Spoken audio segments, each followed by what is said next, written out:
Oi, eu sou a Ana Gabriela e eu sou uma psicóloga também. E nesse vídeo a gente vai conversar sobre a única via de maternidade válida, na qual as mulheres supostamente se conectam de verdade com a maternidade, que é a gravidez.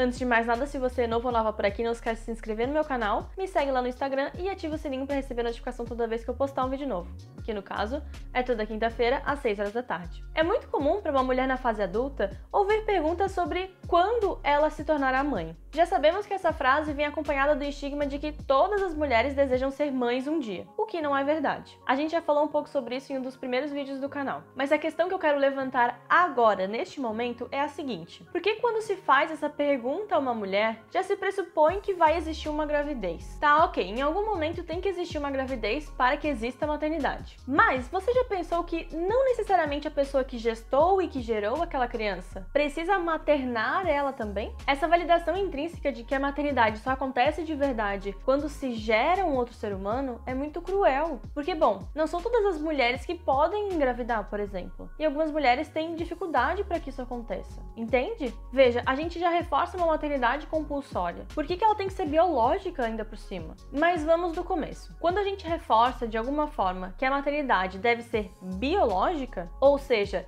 só materna quem gera a criança, já é por si só uma pressão enorme nas costas das mulheres. Porque querendo ou não, a gente já nasce com os nossos óvulos e eles envelhecem conosco. Então, na medida em que a mulher fica mais velha e não deu sinais ou interesse de que vai engravidar por agora, a pergunta seguinte é se ela já congelou os óvulos, por exemplo, para que seja possível uma gravidez quando ela for mais velha. E olha que eu tô falando de uma parcela muito pequena da sociedade que pode bancar uma reprodução assistida. Mas não ache que por ser assim também é um processo fácil. Estresse e ansiedade pelo desejo de gestar são muito comuns em mulheres e casais que se dispõem a passar pelo processo da reprodução assistida. Um problema é que os altos níveis de estresse e ansiedade também são sentidos pelo corpo e causam problemas na fertilidade, o que ocasiona um ciclo vicioso de frustração em relação à não gestação, ao não conseguir engravidar. E uma coisa que me vem à cabeça ao pensar nesse processo é o significado desse filho tão desejado. Por que passar por todo esse processo que pode ocasionar um adoecimento psíquico para ter uma criança necessariamente biológica, com os teus genes e supostamente as tuas características? O que é esperar dessa criança e da maternidade? Quais são as ideias que se tem dessa relação? Talvez você pense que biologicamente você vai conseguir entrar em contato com um tal de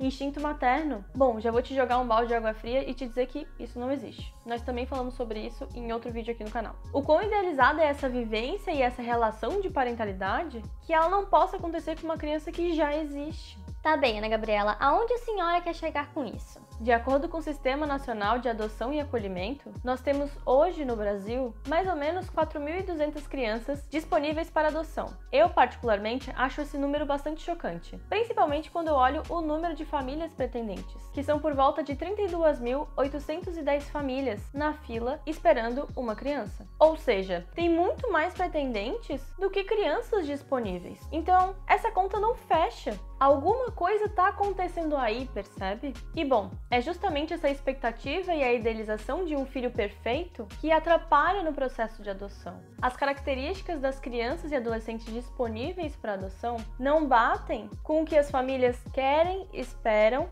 e idealizam. Geralmente, a procura é por uma criança de até 3 anos, branca, preferencialmente menina, sendo que os dados mostram que a maioria das crianças são maiores de 6 anos e pardas. Utilizo a palavra pardo porque é como o Sistema Nacional divulga as informações. Mas vejam bem, em uma gravidez, é possível escolher todas as características do filho que virá? Não dá para dizer também que essas mães e pais estão errados, porque geralmente se idealiza viver a primeira infância da criança. Mas por que isso é uma regra? A questão é que, independente da idade, a história de origem da criança não vai ser apagada e não deve ser apagada. Então, a adaptação familiar acontece de qualquer forma, independente da idade da criança ou do adolescente. Tem-se a impressão de que com bebês é muito mais fácil porque ele não responde ou não tem memória, mas saiba que essa adaptação e essa origem fica assim registrada na psique dessa criança.